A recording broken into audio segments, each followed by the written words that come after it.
What's happening, everybody? Welcome to the second episode of Daily Dev Club for Thursday the 9th of May. Today we're going to continue on with our task looking at the serverless function for website analytics that we started in the episode yesterday.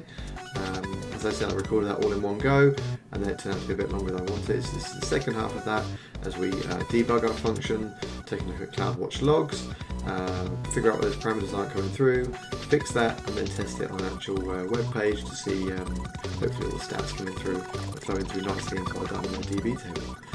So without further ado, let's get to the code.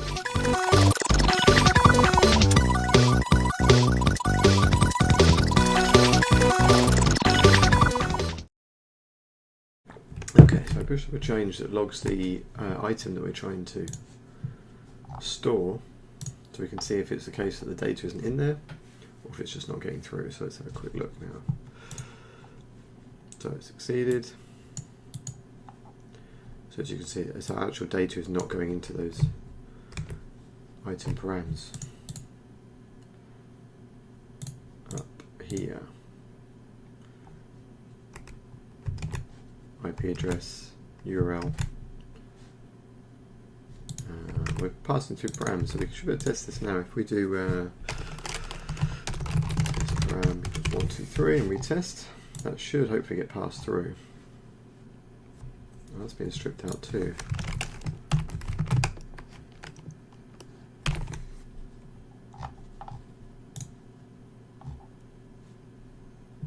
Interesting.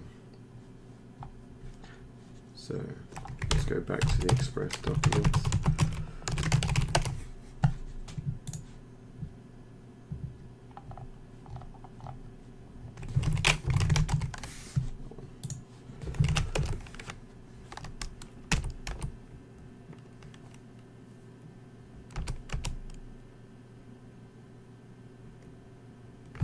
So the params there is more for routing, so it's only be filled out if you have a route and define parameters, wildcards, that sort of stuff that gets passed through rather than query string. So let's change that to, okay, so there's the query string.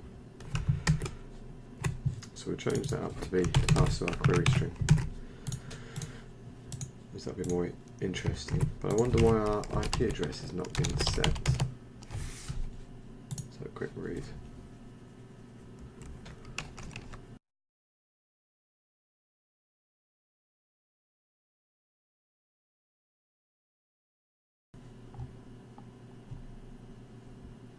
So our best bet might be to log out the request itself.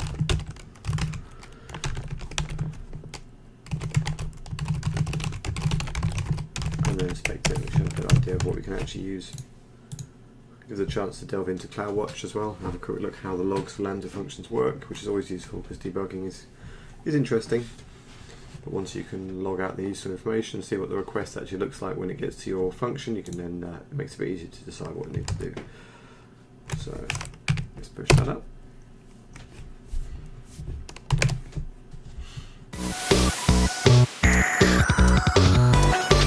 Okay, so that's pushed up now with our additional logging and should be carrying through the query string. So if we rerun it now, where we're back to the API gateway, we still have our parameter.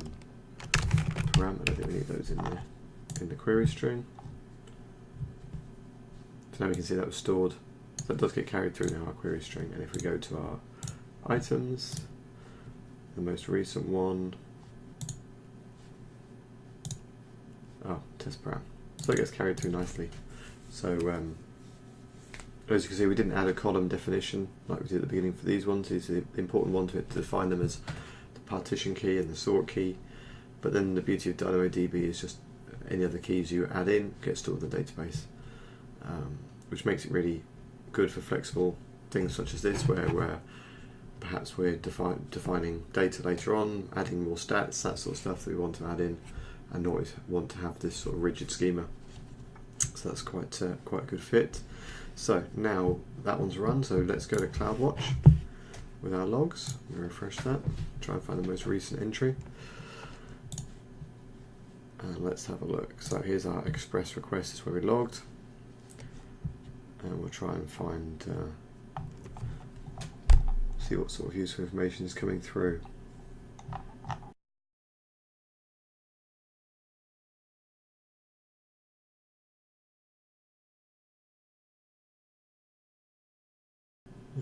referrer I'd expect to be nil because obviously we're just running it the way it's being run from here rather than being dropped in directly.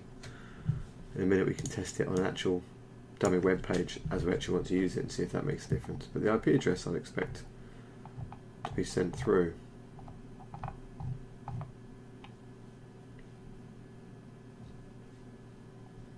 I'll tell you what, we'll set up a little page and drop it in and just see if it maybe is just how we're testing it here rather than any other particular reason.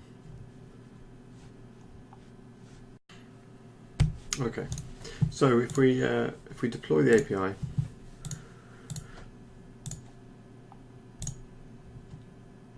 that way we get our invoke URL here. That's sort of our public URL now. So you can see our actual URL. So that's the sort of the overall gateway, and then obviously within that we have our actual resources. We have our stats, and that's what's actually hooked up to our Lambda. So you see that one worked. And again, the parameters, test, 456. You can see how they get saved. Okay, so let's test this now by dropping it into an actual web page and seeing what comes through from there. So we'll create a little static folder for our page to go. So that was super simple. Page.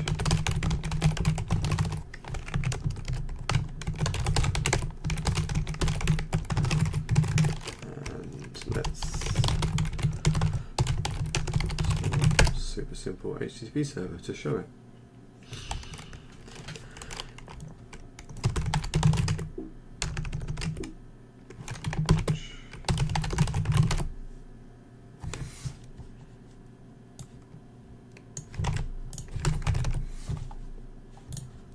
Index page. So look at the network tab, nothing much going on.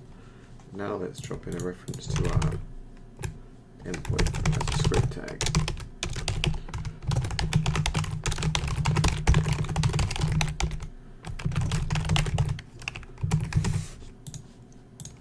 Okay, and refresh.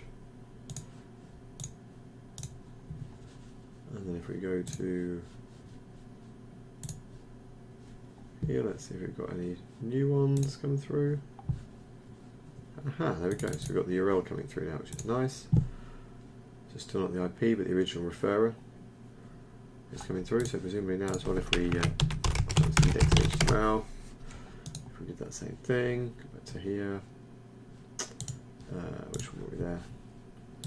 Let me have a look. So we have that original referrer coming through, which is nice. So it's really just the IP address now we're looking for, and then at least we have an idea of, we can start to build things like unique visitors to different pages, that sort of stuff. Just sort of basic web statistics that we can then start to do interesting queries on. And then we can add in things like user agent and things like that that might be interesting further down the line. So let's have a quick look in CloudWatch again, and just see if we can figure out why then the IP address itself isn't coming through. Scroll down to the most recent one.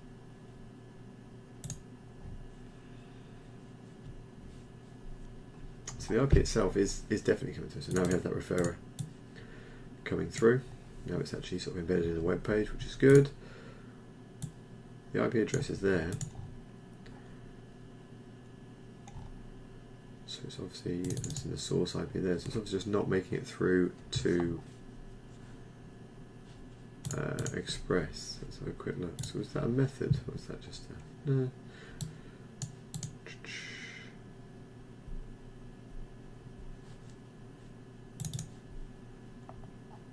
So that should be using the X forwarded for.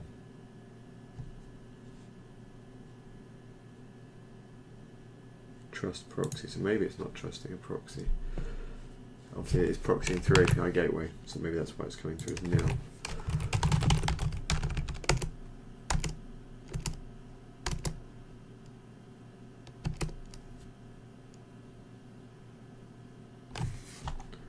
App settings.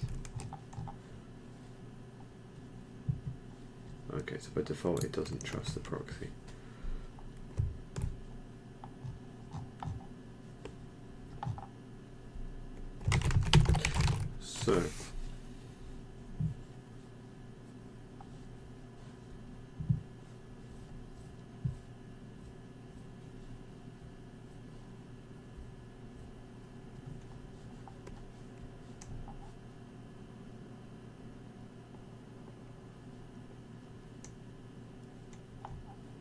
can't just set that to true. Trust the proxy, because we know what the proxy is. Obviously it's API gateway proxying it through. Because the other option is to go to the IPs. So there's two, there's IPs and there's IP. Let's have a look. Oh, okay, we still need that trust proxying setting. So let's just try setting that to true then, I guess. So where are we? In our app, we can presumably setting, let's do that or maybe, no, let's do that here. Set trust proxy true, let's see if that will work. Got two chances.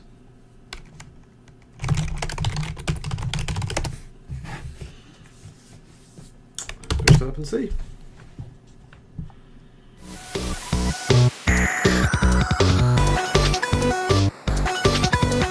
Okay, that's finished running, so let's have a quick look. We'll rerun that.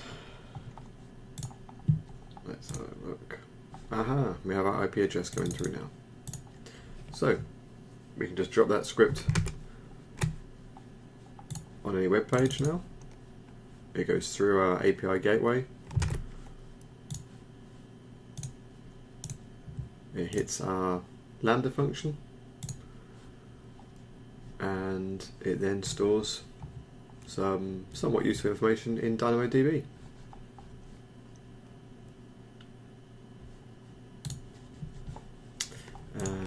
And we can start to have a look at what other stuff's available in the request. Imagine user agent must be available somewhere. Probably in the headers, so we can maybe look in here. Let's have a quick look. User agent. So if we want to add that in. And this is where CloudWatch comes in really handy. So obviously now we have that login, we can see a lot of the stuff that's coming through on these real requests. But certainly user agent would probably be the other big thing we'd want in there, so we can start to segment about, you know, what are the most useful pages that are being hit. We can segment by the IP to see unique visitors, and then we can see what the sort of percentages and the breakdown of the browsers are being hit that are hitting this, whatever site you drop this on. So if we want to do that, we'll just pop in here, user agent.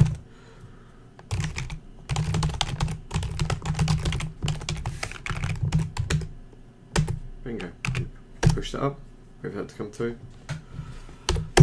No change to anything but our Lambda function, wait for that to run. Go up to AWS.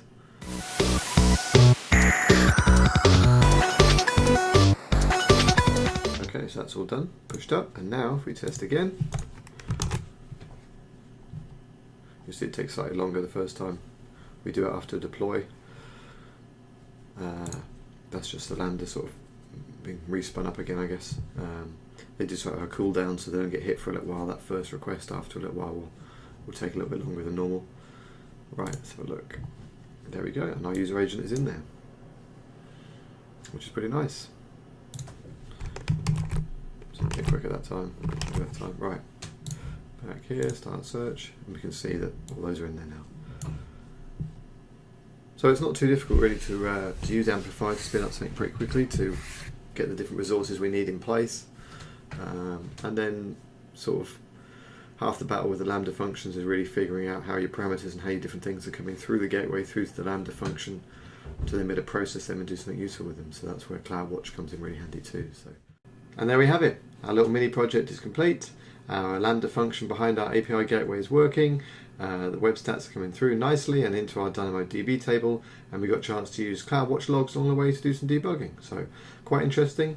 Perhaps next week we might look at doing something like a front end for it to actually visualize some of those stats now that are in the database and make use of them. Tomorrow's episode we're going to change tact a little bit and do something with Unity, so some game dev and something fun there. So please tune in for that. If you want to know when an episode drops, hit that subscribe button, or you can follow the show at DailyDevClub on Twitter. I'm at EJ Draper on Twitter, and please let me know in the comments or on Twitter any feedback, suggestions you have. Would be much appreciated. Hope you're enjoying the show so far, and hope to see you back here tomorrow. Peace out.